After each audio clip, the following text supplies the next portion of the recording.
चलिए आज अपन चलते हैं पर्यवेक्षक। किसको बोलते हैं पर्यवेक्षक? तो जिस व्यक्ति के अधीन कर्मचारी काम करते हैं और जिसके आदेशानुसार काम करते हैं तो वह अधिकारी होता है पर्यवेक्षक, जो अपने कर्मचारियों की समस्याओं को देखता है, सुनता है और उसकी समस्याओं को देखने सुनने के बाद प्रबंधक को अवगत कराता है कि संस्था में ऐसी समस्या है और फिर प्रबंधक के आदेशानुसार उस समस्या का समाधान भी करता है। तो पर्यवेक्षक अपने नीचे काम करने वाले कर्मचारियों पर नियंत्रण बना के रखता है, उनको आदेश देता है और उनकी समस्याओं का समाधान भी करता है। इसलिए कहा जाता है कि पर्यवेक्षक कर्मचारियों का मित्र भी होता है। कर्मचारियों का सबसे नज़दीकी जो होता है वो कौन होता है? पर्यवेक्षक। आदेश भी कौन देता है? पर्यवेक्षक। जो उसी के नीचे काम करते हैं कौन? वहाँ पे काम करने वाले कर्मचारी। तो उनकी समस्याओं को देखकर तुरंत समस्या का समाधान भी कौन करवाता है? यहाँ पर पर्यवेक्षक। इसलिए कहा गया कि पर्यवेक्षक प्रबंधक और श्रमिक के बीच में एक कड़ी का भी काम करता है। कड़ी मतलब प्रबंधक के आदेश को नीचे पहुंचा देता है और श्रमिक की कोई समस्या होती है तो श्रमिक की समस्या को सुनने के बाद प्रबंधक तक पहुंचाता है और फिर प्रबंधक उस समस्या का समाधान करता है। इसलिए कहा गया कि पर्यवेक्षक एक कड़ी का काम भी करता है। किसके बीच? प्रबंधक एवं कर्मचारी के बीच में पर्यवेक्षक एक कड़ी का काम भी करता है। इसलिए कहा जाता है कि सबसे नज़दीक कर्मचारियों के सबसे नज़दीक होता है पर्यवेक्षक, इसलिए वह उसका मित्र भी होता है। उसका बड़ा अधिकारी भी वही माना जाता है और उसका मित्र भी होता है, कारण उनकी समस्याओं का निदान वही व्यक्ति करता है। कौन करता है? पर्यवेक्षक। अगर हमारा पर्यवेक्षक योग्य होगा तो कर्मचारी भी योग्य होगा। पर्यवेक्षक योग्य नहीं होगा तो कर्मचारी भी योग्य नहीं होगा। तो पर्यवेक्षक का पूरा गुण, जितनी भी आदतें होती है पर्यवेक्षक की, वो सब कर्मचारियों पर पड़ता है। पर्यवेक्षक कुशलतापूर्वक अपना काम करता है तो उसके नीचे काम करने वाला कर्मचारी भी कुशलतापूर्वक अपना काम करेगा। पर्यवेक्षक लापरवाही करता है तो कर्मचारी भी वहाँ पर लापरवाही करता है। वो देखता है कि हमारा अधिकारी तो स्वयं लापरवाह है, तो हमको मेहनत करने की क्या ज़रूरत है, वो भी वहाँ पे लापरवाही करना शुरू कर देता है। कौन? पर्यवेक्षक। इसलिए कहा गया है कि सबसे नज़दीक कौन होता है कर्मचारी के? पर्यवेक्षक। तो पर्यवेक्षक के गुणों का प्रभाव भी पड़ता है वहाँ पे काम करने वाले कर्मचारियों पर। आगे बात समझ में अब? तो पर्यवेक्षक योग्य तो कर्मचारी योग्य, पर्यवेक्षक योग्य नहीं तो कर्मचारी भी योग्य नहीं होता।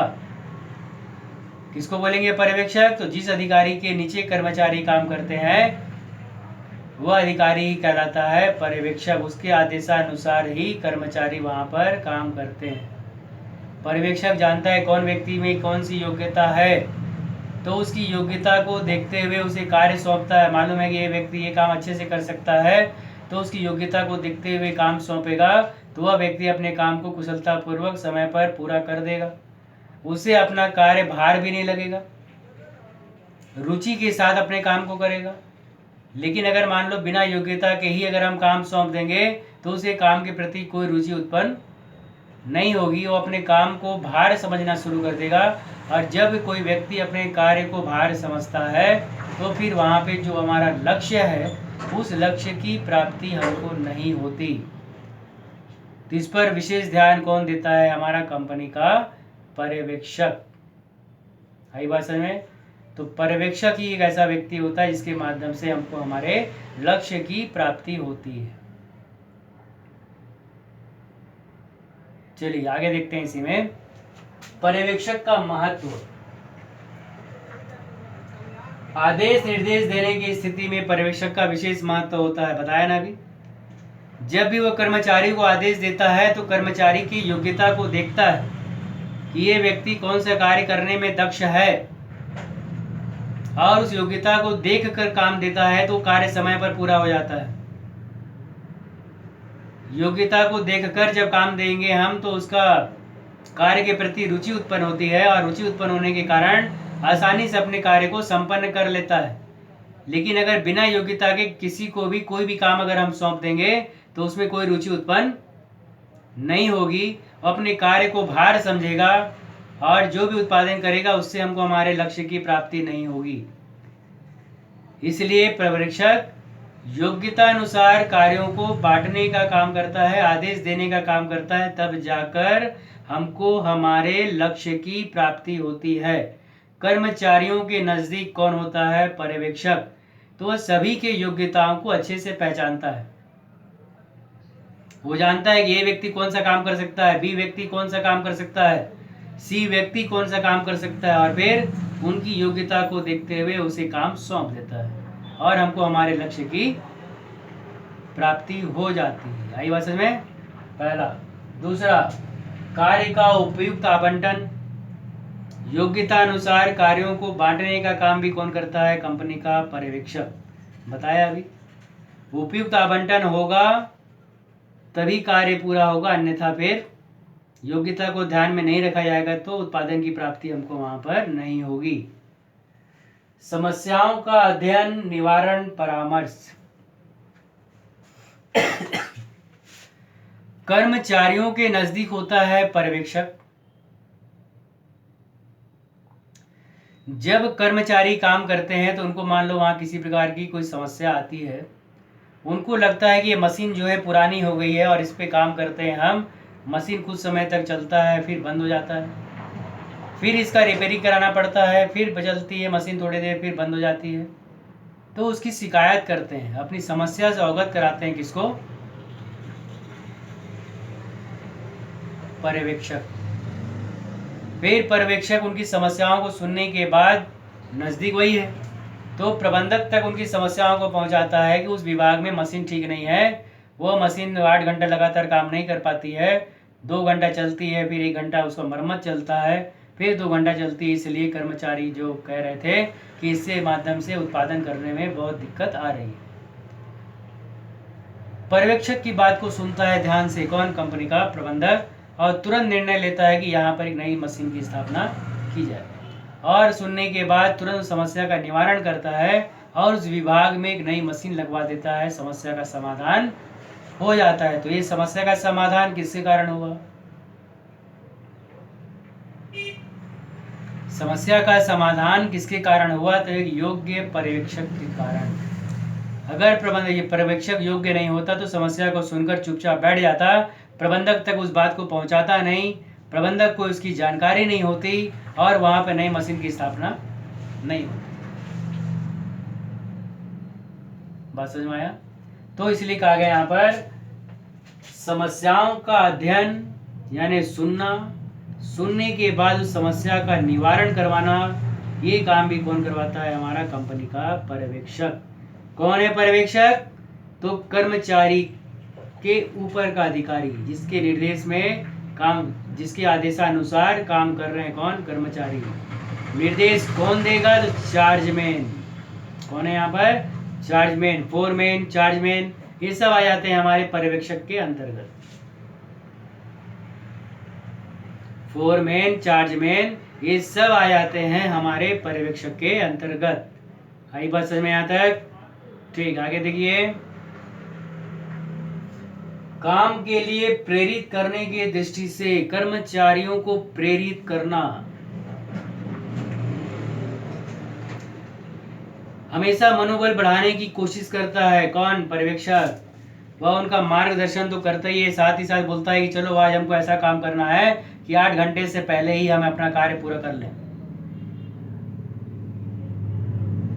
तो उसके आदेश को सुनते हैं, क्योंकि मित्रवत व्यवहार करता है। अधिकारी यानी अपना रोब नहीं दिखाता है, वो अपने कर्मचारियों से मित्रता पूर्वक रहता है और उनको बोलता है यहाँ पे चलो आज हम सब मिलकर ऐसा काम करें कि समय से पहले ही काम हमारा समाप्त हो जाए।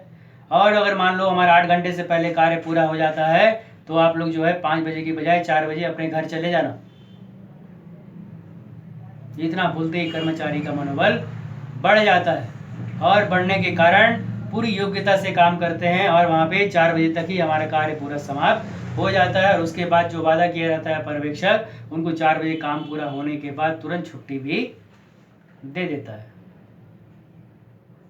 तो इसलिए कहा गया यहाँ पर समय समय पर मनोबल बढ़ाने का काम भी कौन करता है यहाँ पर? पर्यवेक्षक। तो केवल छुट्टी वाली बात ही नहीं है, यहाँ पे बोलेगा चलो आज जल्दी काम समाप्त करो, शाम को सबको मेरी तरफ से पार्टी है, चाय पिलाऊंगा, कर्मचारी का मनोबल बढ़ जाता है। आज समय से पहले काम हो जाता है तो समय से पहले अपन सब नाश्ता पानी एक साथ करेंगे, मनोबल क्या होता है? बढ़ जाता है। तो इस प्रकार से मित्रवत व्यवहार करने के कारण और मनोबल बढ़ाने के कारण कर्मचारी के काम की गति भी क्या होती है? बढ़ जाती है, और समय पर या समय से पहले ही वस्तु बनकर तैयार भी हो जाता है। ये गुण होता है किसका? पर्यवेक्षक का। तो कहा गया यहाँ पर पर्यवेक्षक काम के लिए प्रेरित करता है अपने कर्मचारियों को और उनके मनोबल को बढ़ाता है, तब जाकर समय पर वस्तु बनकर तैयार भी हो जाती है। ठीक है, आई बात समझ में आता है? समझ गए? पर्यवेक्षक आप सबसे नजदीक पर्यवेक्षक ही होता है किसके? कर्मचारी के। ठीक है, आगे देखिए, निष्पादन पर निगरानी। मित्रता पूर्वक व्यवहार तो करता ही है, साथ ही साथ कर्मचारी जिस वस्तु का निर्माण कर रहा है, उत्पादन, उस उत्पादन पर भी निगरानी बना के रखता है। कौन? पर्यवेक्षक। कि उत्पादन ठीक हो रहा है कि नहीं, वस्तु में क्वालिटी है कि नहीं, समय पर वस्तु बन रहा है कि नहीं, इन सब चीजों पर भी ध्यान कौन देता है यहाँ पर? पर्यवेक्षक। तब जाकर समय पर वस्तु भी बनता है और उसमें एक क्वालिटी भी होती है। अगर कर्मचारी कहीं गलती कर दिया है तो उस गलती को सुधरवाने का काम भी करता है पर्यवेक्षक। ये है पर्यवेक्षक के गुण। काम भी लेना, मनोबल भी बढ़ाना, कहीं गलती हुआ तो उस गलती को सुधरवाना, और जरूरत पड़ने पर डांट भी लगाना, ये काम भी कौन करता है? पर्यवेक्षक। आई बात समझ में?